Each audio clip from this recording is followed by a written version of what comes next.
Nautical mile வான் மற்றும் கடல்வழி போக்குவரத்துகளில் தொலைவினை அளவிட பயன்படுத்தப்படும் அலகு நாட்டிக்கல் மைல் ஆகும்.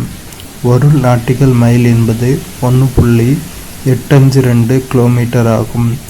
கப்பல் மற்றும் விமானங்களின் வேகத்தை அளவிட பயன்படும் அலகு நாட் எனப்படும். அவை ஒரு மணி நேரத்தில் ஒரு நாட்டிக்கல் மைல் தொலைவை கடக்கின்றன என்பதை இது குறிக்கிறது. பொதுவான வேகங்கள்: ஆமை 0.1 மீட்டர் பெர் வினாடி. மனிதர்களின் நடையின் வேகம் 1.4 மீட்டர் பெர் வினாடி. விழும் மழைத்துளியின் வேகம் 9 to 10 மீட்டர் பெர் வினாடி. ஓடும் பூனையின் வேகம் 14 மீட்டர் பெர் வினாடி. சைக்கிளின் வேகம் 20 to 25 கிலோமீட்டர் பெர் மணி. சிறுத்தை ஓடும் வேகம் 31 மீட்டர் பெர் வினாடி.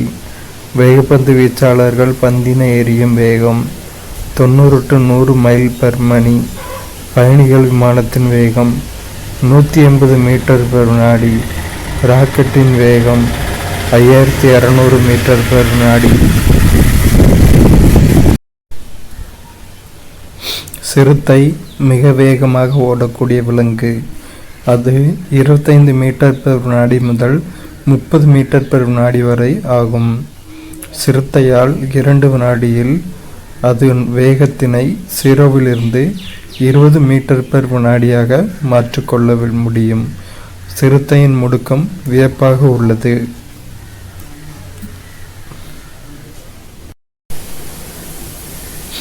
தஞ்சாவூர் பொம்மை.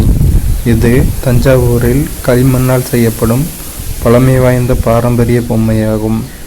இப்பொம்மையின் ஈர்ப்பு மையமும் அதன் மொத்த எடையும் பொம்மையின் அடிப்பகுதியில் அமைந்துள்ளது. இதன் காரணமாக பொம்மையானது மிக மெல்லிய அலைவுடன் நடனம் போன்ற தொடர்ச்சியான இயக்கத்தினை தோற்றுவிக்கிறது. தஞ்சாவூர் பொம்மையோட ஈர்ப்பு மையம் எதில் அமையுதுன்னா அடிப்பகுதியில் அமைகிறது. இதோடைய மொத்த எடையும் அடிப்பகுதியில் தான் அமையுது. இதனால் பொம்மை லைட்டாக இங்கே நவுண்டு லைட்டாக இப்படி ஆடிக்கிட்டே இருக்க மாதிரி ஒரு அலைவு இயக்கம் மாதிரி இருக்கும். இதனால தான் தஞ்சாவூர் பொம்மை ஃபேமஸாக இருக்குது.